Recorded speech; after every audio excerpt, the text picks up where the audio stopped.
played on 42. How many hits have you had? How many number ones? Supposedly, now this is another thing, supposedly 42. Now, I have never made this list. I've never actually sat down and looked what I've played on, because I don't know half the time what I played on. So the things I can't claim for anything. I mean, there's certain ones that I remember, obviously, you know, there's certain, like, I remember Cliff's Devil Woman, and because it was Cliff, and Tom Jones's Green Green Grass at Home, Everlasting Love, because there was a big hoo-ha at the time, wasn't there? A big fuss. Do you remember? I had papers ringing me up. Did you play on Everlasting Love? No, why? And I daren't say yes, you know, because there was this big thing. And it even got to the fact the BBC at the time wouldn't play any records that were made by session men. Well, I did a thing called Rumpelstiltskin, an album called Rumpelstiltskin, and it was all session men. And we had to have pseudonyms on it because they would not, the BBC wouldn't play it if they thought it was session men playing on it. You know, so because of that Everlasting Love episode, I had them ringing me up every day. Did you play? No, of course. I'm not going to say yes, am I? So that was, you know, it was a silly situation, really, when you think about it. The whole thing was a farce. I mean, it's quite hilarious, yeah. Because most of the records of that time have been produced by, have got session men, but I mean, you know, Big Jim said he played on the Family albums, or the first Family albums, and I'm sitting there thinking, what? I thought by then it was all... not Family Dog, was it? No, Family, Roger Chapman. Oh, right, okay, you know, yeah. Saying, I played on the first two albums, and I'm thinking, I thought by then it was all these self-contained groups. Oh no! I mean, I did all the most of the Bay City Rollers stuff. Kenny, I mean, that was the thing. Kenny, the Bump. Do you remember the Bump? There wasn't even a group when we did the record. The Bump. It was put out and it started getting in the charts, and they formed a group. The group didn't even exist when we did it. So you know, there's all those sort of things. I mean, I replaced a hell of a lot of drummers on record, on sort of like group records, loads. I mean, Mersey Beats, Sorrow, I did that. The Bay City Rollers, Kinks, I did. Flipping hell, you know. And half the time I didn't even know myself what it was. You know, as I said before, you know, so didn't they get the ump? No, they got the swimming pool and the big house. You know, they should worry. Thunderclap Newman, something in the air. Yes, yeah, that was done at EMI. That was. He was a producer, the guy that recorded it. It was a good record. Good record. But I mean, the thing is, see, that I didn't even know I played on until I looked on the internet. I mean, it was impossible. It's impossible to remember what we didn't play on. Well, if you've done 40-something number ones, then how many top tens have you done? Oh God, loads. You know, I suppose. I mean, well, we was talking about this earlier yesterday. I mean, all the ones that never even got probably released. You know, because they used to throw muck against the wall and something would stick in those days. You know, so there's loads of things that I played on that never probably saw the light of day. Lots of stuff, you know. Yeah, but I accept that completely. Yeah. If you did 40-something number ones, then you know your top 10 number of top tens you must have played on. Oh, I must have been, yeah. Well, I know there was 1 week that I was actually on three records in the top 10. In the top 10 itself, there was Everlasting Love, Bonnie and Clyde, and something else. What was another one that I played on? I think it was number 5. And I got the record, Mike Smith told me, I've got the record of playing on 2 records that have got the matrix numbers consecutive. So, you know, whatever that means. Anyway. Oh, that's quite nice. Yeah. I like that. Consecutive matrix numbers. That's very... I think there's possibly Everlasting Love and Bonnie and Clyde. He did some Mark Bolan stuff? Yeah, I did the early Mark Bolan stuff. Now there I didn't know I'd played on it until Simon Napier Bell rang me up one day and said, I'm going to make you a star again. I said, well, where was I ever? And he said, well, we're re-releasing the Mark Bolan stuff. I said, why? He said, well, you played on it. I went, oh, okay then. I honestly didn't know. So you know, it's this, and it's. I remember looking back. I remember doing it at Phillips, doing Mark Bolan, but I can't remember what it was. The session was because he didn't have a drummer or something at the time with the what they call him, the group he had. What, T-Rex? T-Rex, and the only guy they had there was a percussion player who played like congas. So, but I don't, I wouldn't have known. Oh, the hell, another thing which people don't realise: half the people that we work with, they weren't famous then. They were just non-entities, and it was because of the records they became famous. So people didn't know. We didn't know who they were. Just some guy that came in the studio and recorded. That's why we didn't know. So something like the Walker Brothers. Do you remember? Remember the session? Yeah, I remember. Remember the session because that was done at Phillips. I remember that. That was done at Phillips. But were the boys there, or? Do you know? I can't remember. I doubt it. They might have been in the box, but we wouldn't have known. I mean, loads of stuff like that. You don't know. I say, save your love for me. I did it. I own up, and and I didn't even remember playing on it until I got a check for the video. And I rang the guy, I said, what's that? He said, the video for Save Your Love, Rennie and Renata. And I went, oh, did I do it? He said, yeah, it was at some. Then when he told me where the studio was, I remember doing a session at that studio, but I wouldn't have known it was Save Your Love for me, So there's loads of stuff like that, I mean, last night, there was I was at a mate's house and he's got that Ronnie Wood Pro TV programme on. And he played a thing called Little Piece of Leather, Donny Albert. Now I played on that and I've forgotten about that. And it was only Sunday when I heard it, I thought, crap, I remember Donny Albert, I remember the guy doing this, and that was done at CBS. But I wouldn't have known. I wouldn't even remember that I'd done it, Do you recognise your own playing?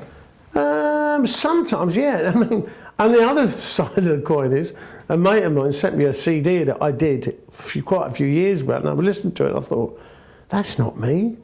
And I rang up, he said, are you sure that's me? He went, yeah. That's why I don't play like that. He said, well, you did. So, I mean, because your whole psyche changes over the years, the way you play changes, your approach to things change. And my approach to that obviously was different than it is now, So there's that side of it as well. So I don't know, it's... So you said you were booked for a Hendrix session. Does that mean... that's late Hendrix, though, isn't it? If he's just yes, so that's yeah. It's not replacing Mitch Mitchell. No. Well, I don't know. Go in and do something, yeah, probably, yeah. But Right. I mean, the story of Mitch Mitchell. It was funny because when I left the Tornadoes and I went with the Ivy League, and it was a choice between me or Mitch Mitchell who was going to get the job with the Ivy League. I got the job with the Ivy League, and Mitch got the job with Hendrix. But there you go. Hey, c'est la vie, as they say. That's life. But he probably never got paid out at the end of it. Yeah, who knows? Yeah. And all the rest of And it. poor old Mitch Wares, it's gone now, isn't he? Sad. So, what else did I want to? Did you? Oh no, Yardbirds turned up on. Oh, any Trog stories? Did you ever do any Trog? No, I didn't do any Trog stuff. No, Like, who did no. the Trogs tape the other day? Yeah. It's just like, yeah. Oh, I've heard it. I've heard the tape. He said he gave me Crush your bloody hands. I mean, I see. What's his name quite often? What's his name? The singer. Reg. I see Reg. I mean, he's not a very well boy. He's very ill at the moment. I've seen him quite a few times, and he's as nutty as he was. Nothing's changed. Boy, there's nothing wrong with a good West Country. Yeah, boy. that's it. That's right, boy. That's all right. Yeah. That's where I was brought up. So, favourite story you tell with a bottle of red wine, if you drink bottles of red, when your mates are around and you sit swapping stories of the old days then? What, sort of the over dinner ones? Yeah. Well, I mean, a lot of them are not to do with me, but there's a lot of stories. You must have the Mitch Dalton story with what's his name? American American writer. He did The Sting. Marvin Hamish, whatever his name was, and he's, you know, typical brash American, you know. And he said to Mitch, like Mitch's playing, "Hey, guitar player, what's that shit you're playing?" And he just looked up and went, "Yours," and carried on. I mean, my stories is when, you know, like somebody, they asked me, "What would you like in the cans?" And, you know, it was like, I'd like the strings a bit quicker, please, if possible. Which is one of my favourite, one of my classic remarks, evidently. So, you know, but no, there's I mean, Joe Moretti, bless him, he's just not long died, but doing a session for some French people at Lansdowne Studios, and they were the pits. The French, working with the French with the pits. I used to nightmare, I used to hate it. And anyway, I was sitting there, and you know, you're in the box at the end of the studio, and the guitar player was this over here, and the bass player's there, and surrounded by screens, and all of a sudden I hear this voice say, "Sacre bleu!" And I sort of, what's going on? I look around, and Joe Moretti has covered his face in Green Shield stamps. Completely covered his, you know what I mean? These are the sort of silly things that you do on sessions, you know. And then he relieved the board because he was getting on everybody's nerves, you know. And I don't know, the session just sort of fizzled out, you know. I think Adrian would probably remember that one. But yeah, I mean, the thing I miss probably is the social side. You know, you see your mates on the session and that, you know, the camaraderie. Because, you know, it was us against the world most of the time, you know. Because, you know, we were musical navvies, basically.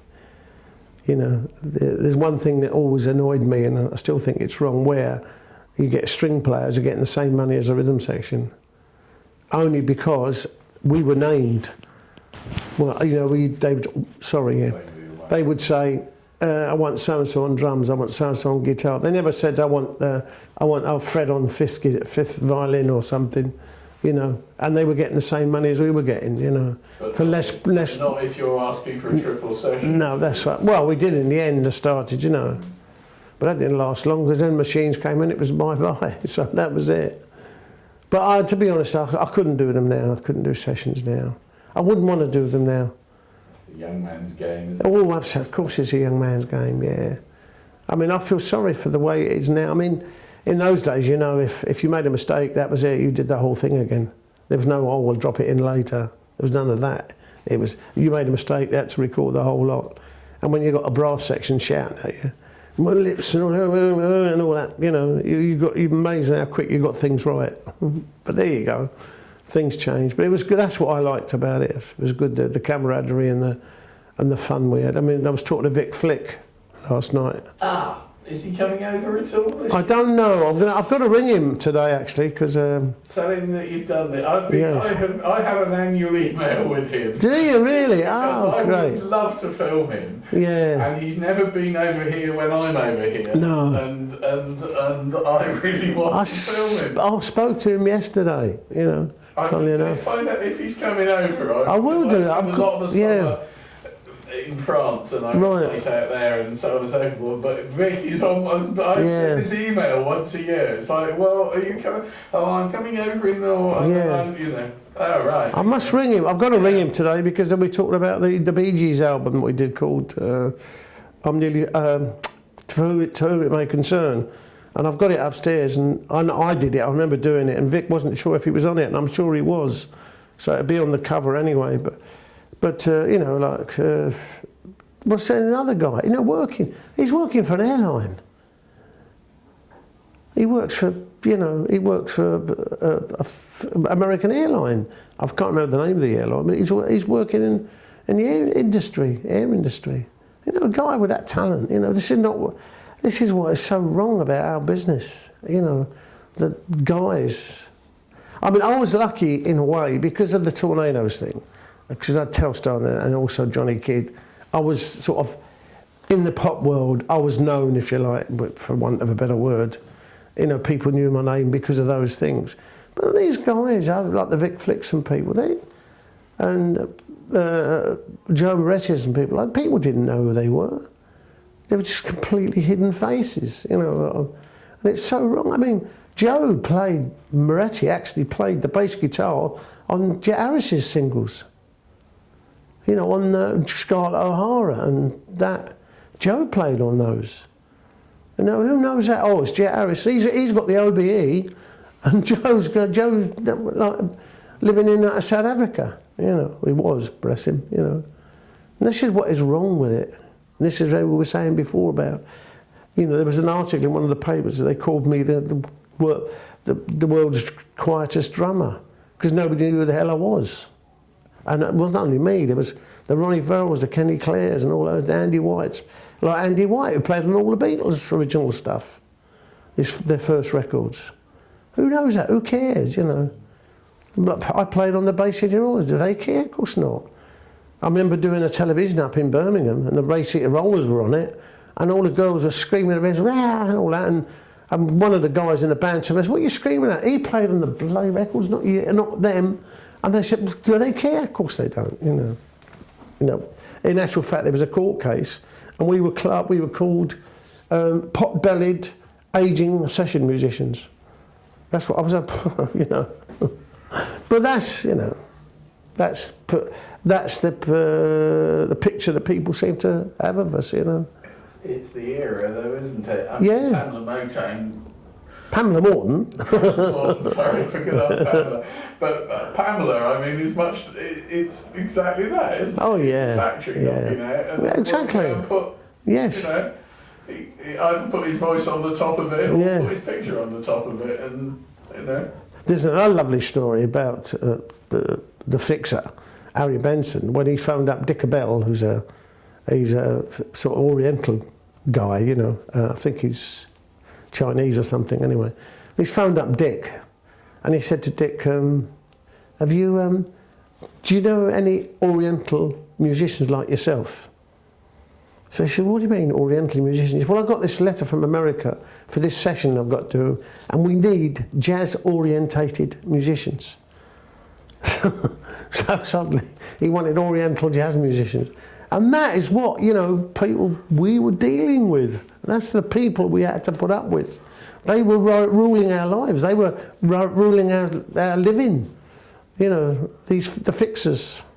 And they were all string players as well, which was annoying. It's funny because I worked at EMI for 4 years or something like that, and the thing I always remember about that was you only worked within your little box. They never taught you all of it. I left to manage a band because I knew it all. Yes, yeah, I'd done this for 4 years. 4 years, yeah, that's right. Else, and I knew absolutely everything there was to know. And so I left, managed this band, big hit. They had a big hit single, and I learned more in the next 18 months than I would ever have thought possible. Well, yes, well, of course. You thought you knew it all because you were just doing that bit of it. That's right, yeah. I think it was all like that. I suspect it was.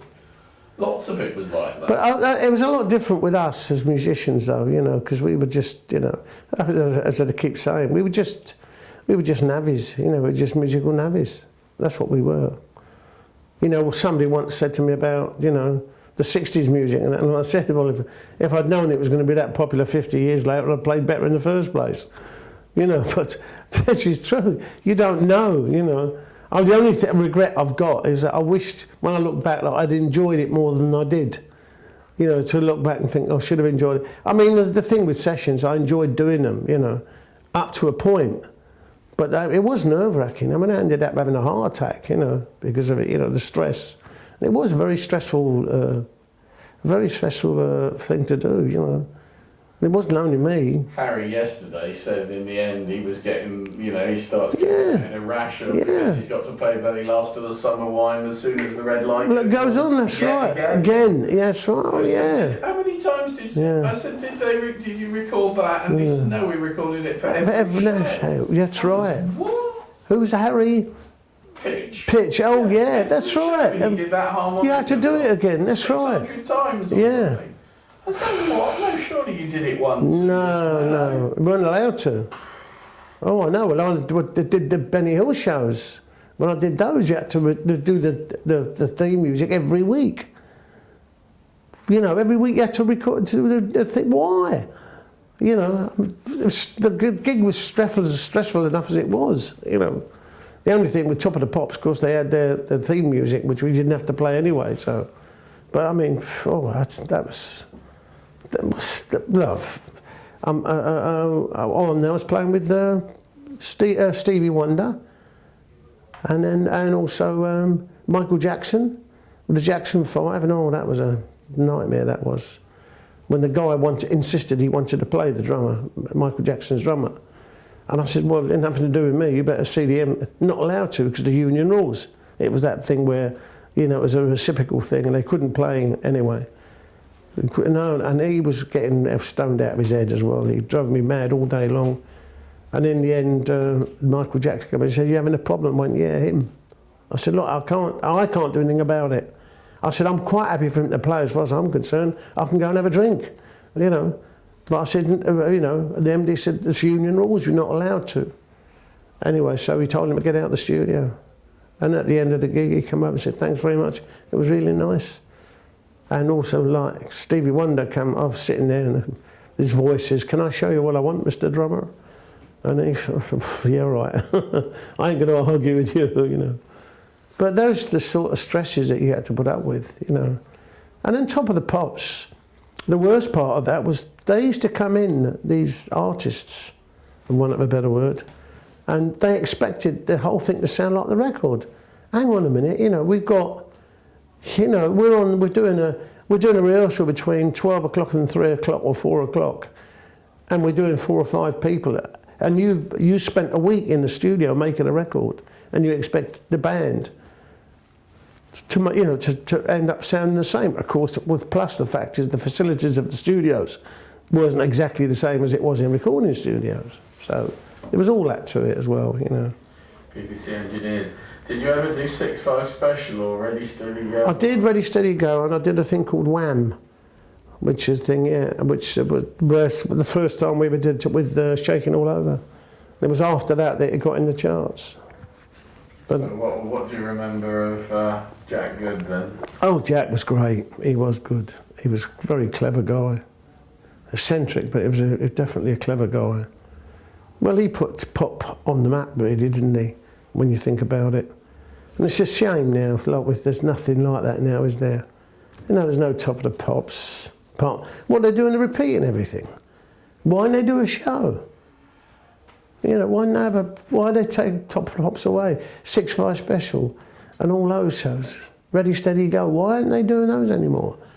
You know, there's nothing on. Instead of that, you know, you've got somebody building a house. Yeah. Oh. You know, you've got something. All you get is either building houses and knocking them down, or making dinners. That's all you see every time you put the television on. That's all you get. You know, it's madness. And I mean, I just refuse to watch it. Well, X Factor.